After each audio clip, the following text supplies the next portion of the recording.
Hey, Cowboys Nation! You don't want to miss this one. What's going on behind the scenes at the Dallas Cowboys is leaving fans in shock. But before we reveal all the details, leave a like, subscribe to the channel, and activate the bell to stay on top of all the updates. Here you'll stay on top of everything that's going on with our favorite team. Without further ado, let's get straight to the news. A wide receiver extension on another team could directly impact the Cowboys' future. The arrival of George Pickens raised the ceiling for Dallas's offense, giving Dak Prescott once again two top-tier receiving options. Jalen Tolbert and tight end Jake Ferguson, in turn, complete a promising offensive quartet, serving as highly capable secondary pieces, while the offensive potential for 2025 is exciting. There are already looming questions about what this unit will look like next year, as both Pickens and Tolbert are set to hit the open market as unrestricted free agents. In Tolbert's case, the scenario is beginning to take shape after the Ravens offered Rashad Bateman a 3-year extension worth $36.75 million, including $20 million guaranteed. That move suggests that if Tolbert continues to develop, he could seek a similar deal, something that might make it difficult for Dallas to retain him beyond 2025. Ironically, the Cowboys had shown interest in Bateman prior to the most recent draft, but discussions didn't progress, and the team eventually prioritized the trade for Pickens.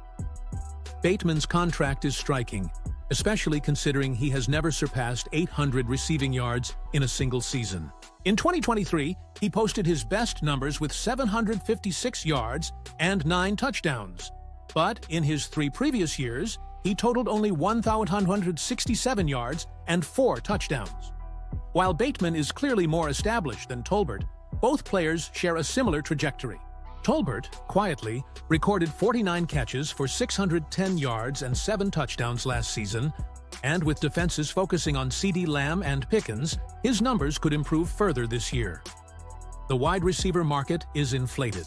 Players like Darius Slayton, $12 million a year, Dyami Brown, $10 million, and Josh Palmer, $966 million, landed sizable contracts this offseason, despite not putting up stellar performances.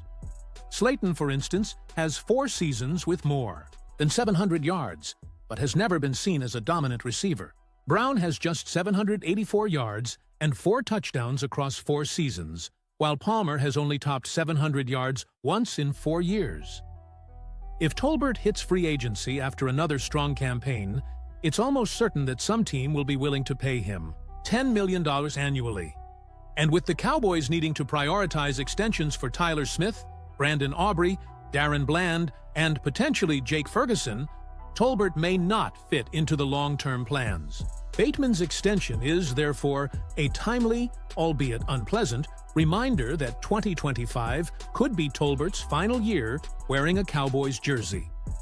While the spotlight is mostly on the top offensive names on the Cowboys roster, there is a quieter but crucial concern within the organization: the offensive line.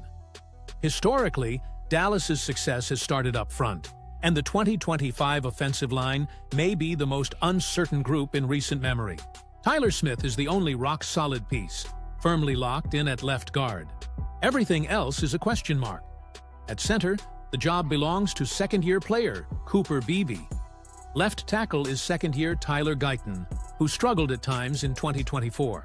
The departure of Zach Martin opens up the right guard spot for rookie Tyler Booker, while the right tackle remains Terrence Steele, a veteran still trying to regain full form after suffering a major knee injury in 2022. With such a young offensive line, Steele's leadership and stability become vital.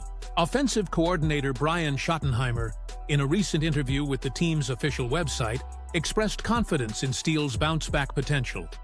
He believes playing alongside Booker will boost Steele's confidence, and praised his communication skills, a critical factor for developing chemistry on the line. According to Schottenheimer, Steele is set up for a great year. After returning from injury in 2023, Steele had a disappointing season, earning a 52.3 grade from PFF, ranking 69th out of 81 tackles.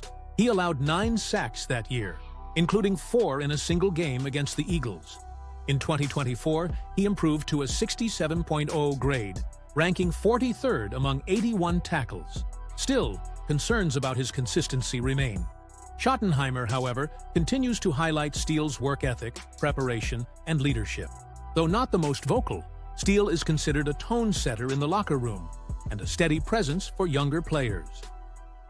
Another area of growing concern for the Cowboys as training camp approaches is the safety position. During OTAs, all three of the team's top safeties, Donovan Wilson, Marquise Bell, and Malik Hooker, have spent time with the rehab group. The position is dangerously thin already, and preseason hasn't even begun. Wilson is recovering from knee surgery. Bell is nearing the end of rehab from a shoulder injury that ended his 2024 season, and Hooker exited practice this week with the training staff. With all three sidelined, first-team reps have gone to Juanye Thomas and undrafted rookie Elijah Clark. While both have potential, neither has proven to be consistent starter material. In the NFL, this situation has forced Dallas to consider outside help, and one name gaining traction inside the building is Eagles safety Sidney Brown. Brown, a former third-round pick, missed most of his rookie season in 2023 due to a torn ACL. In 2024, he saw limited action, just 79 snaps and 7 tackles. And his role in Philadelphia has become even more uncertain after the Eagles selected Clemson's Andrew Mukuba in the draft. If Mukuba impresses during training camp, the Eagles may look to trade Brown, especially after recently dealing pass rusher Bryce Huff. For the Cowboys, Brown could be a low-risk, high-upside addition. Prior to his injury, he was known for his physicality and versatility, traits that align well with Matt Eberflus's aggressive hybrid defensive scheme. If he becomes available, he could be a strategic piece to bolster a secondary that's already being stretched thin by injuries.